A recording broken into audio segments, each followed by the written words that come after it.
பாபா ஓர் கருணாலயம், பாதம்தான் கமலாலயம்.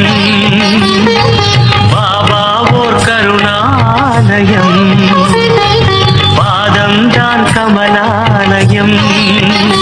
சாய் அப்பா உறவுகள் அனைவருக்கும் வணக்கம்.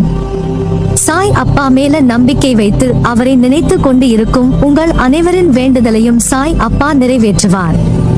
நல்லதையே நினைப்போம், நல்லதே நடக்கும் என்றும் சாய் அப்பாவின் அருள் உங்களுக்கு இருக்கும்.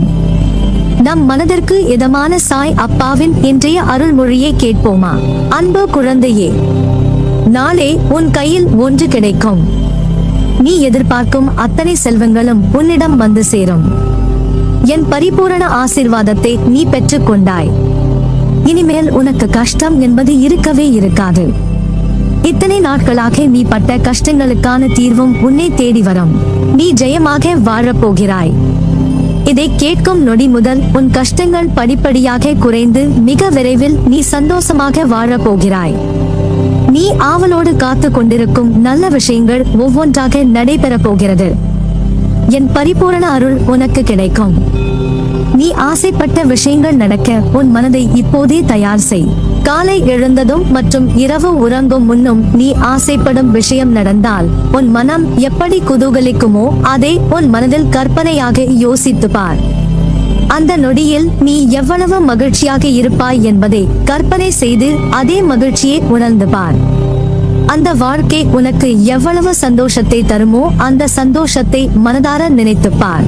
இப்படி தினம்தோறும் நீ காலையிலும் இரவிலும் நினைத்து பார்க்க பார்க்க நீ ஆசைப்படும் அந்த வாழ்க்கை கண்டிப்பாக உனக்கே கிடைக்கும். இதை மட்டும் செய். நீ ஆசைப்படுவது அத்தனையும் உன் வாழ்வில் ஒவ்வொன்றாக நடக்கும். இது என் சத்திய வாக்கு. உன் வாழ்வில் இனி நீ நன்றாக இருப்பாய். நீ ஏன் என்னிடம் கோபித்துக் கொள்கிறாய்? அப்பா, நான் இவ்வளவு கஷ்டப்படுகிறேன், நீங்கள் எனக்கு உதவி செய்ய மாட்டேன் என்கிறீர்களே என்று. உன் மனதில் உள்ள நான் உன் அழுத்தங்களை எப்படி உணராமல் இருப்பேன்? திடமான மனம் கொண்ட என் பிள்ளை, நீ இப்போது தளர்ந்து போய்விட்டாய். கவலை கொள்ளாதே. நீ வைத்துள்ள வேண்டுதல்கள் எல்லாம் நிச்சயமாக கைகூடும். உன் மனதில் இருக்கும் வலி, கோபம், இயலாமையே முதலில் விட்டுழி. அது உன் மனதில் ஒலித்துக் கொண்டே இருக்கும் வரை உன்னால் நிம்மதியாக வாழ முடியாது. இந்த எண்ணங்களை அழிக்காமல் இருந்தால் அது உன் வளர்ச்சிக்கான வழியை தடைப்படுத்தும். இந்த வலியை, கோபத்தை உண்டாக்கியவர்கள் நன்றாக உள்ளார்களே என்று நீ கேட்பது எனக்கு புரிகிறது. கவலைப்படாமல் இரு. அவரவர் வினைக்கு ஏற்றார் போல் அவரவருடைய தீவினை அவர்களை போய் சேரும். வினை விதைத்தவன் வினை அறுப்பான்.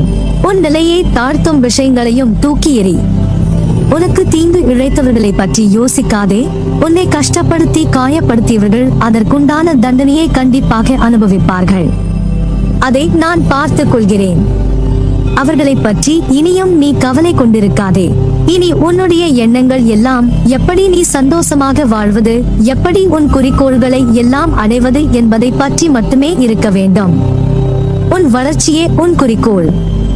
அதை நோக்கி மட்டுமே நீ பயணிக்க வேண்டும். நீ அந்த வெற்றியை அடைய உனக்கு நான் துணை இருப்பேன். உன்னை சுற்றியுள்ள மனிதர்களில் யார் நல்லவர், யார் கெட்டவர் என்றும் அவர்கள் மனதிலும் என்ன இருக்கிறது என்பதை அறிந்தும் உதவி செய். உலகத்தில் எல்லோரும் உன்னை போல் நேர்மையோடும் அன்போடும் கருணையோடும் இருக்க வேண்டும் என்று நீ எதிர்பார்க்காதே. உன்னுடைய இந்த கஷ்ட காலத்தில் யார் இருந்தாலும் இல்லாவிட்டாலும் வருந்தாதே. அனைத்துமாக உன் சாய் அப்பா நான் இருப்பேன். என் பிள்ளையான உன்னை காப்பதே என் உயிரான பொறுப்பு. இந்த நிலை நிச்சயமாக கூடிய விரைவில் மாறும். மாற்றுவேன். இந்த வாழ்க்கை அற்பமானது என்று எண்ணி விடாதீர்கள். மிக மிக அரிதானது இந்த வாழ்க்கை.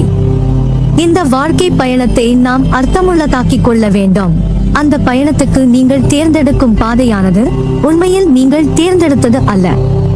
உங்கள் வாழ்க்கையும் உங்களுக்கான பாதையும் அந்த வாழ்க்கை பயணத்துக்கான செயல்களும் நீங்கள் தேர்ந்தெடுத்தது அல்ல.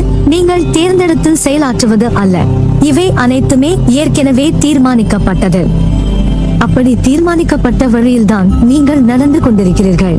உங்களின் வாழ்க்கை தீர்மானிக்கப்பட்டது என்பதை புரிந்து உணர்ந்து கொண்டால் உங்கள் வாழ்வியல் நோக்கம் என்னவாக இருக்கிறது என்பதில் உங்களுக்கு தெளிவு கிடைத்துவிடும்.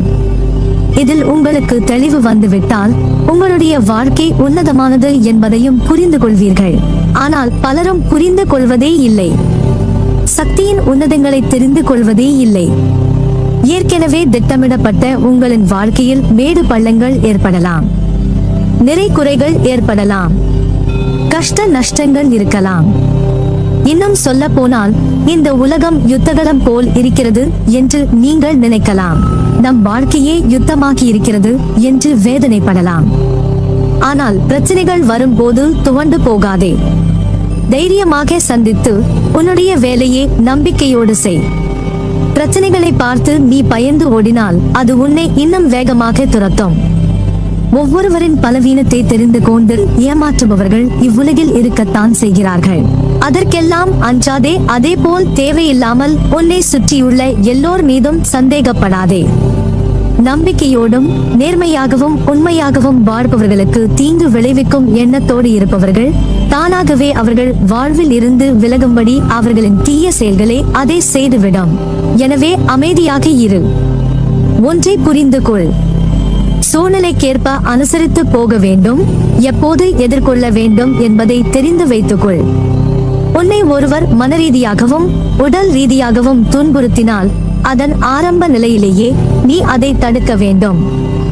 இல்லாவிட்டால் பேரிழப்பிற்கு அதுவே வழிவகுக்கும். இருந்த காலத்தையும் எதிர்காலத்தையும் மறந்து நிகழ்காலத்தில் உண்மையாக வாழ்.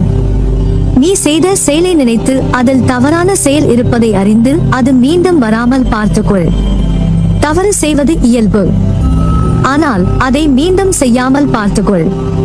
பிறர் உன்னால் படும் வேதனையே உனக்கு வினையாக தொடர்ந்து மாயையில் சிக்க வைக்கும். பொறுமை, நிதானம் அவசியம் தேவை. இதைவிட மிக பெரியது சகிப்புத்தன்மை.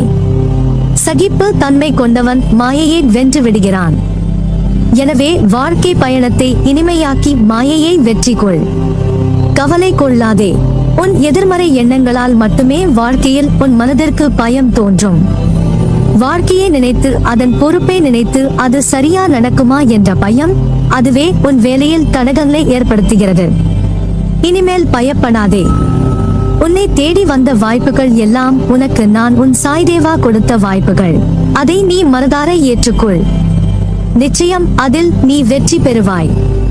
உனக்கான வாயிற்படியை நான் உனக்கு கொடுத்து விட்டேன்.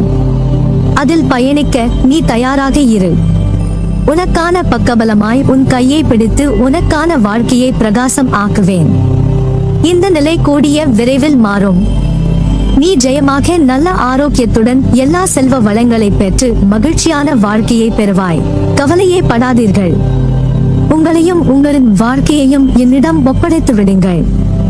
உங்கள் வாழ்க்கை பயணத்தில் ஏற்படுகிற எல்லா கவலைகளையும் நான் எடுத்துக் கொள்கிறேன். உங்கள் பயணத்தை நான் இலகுவாக்கி தருகிறேன். எதற்கும் அஞ்சாதே.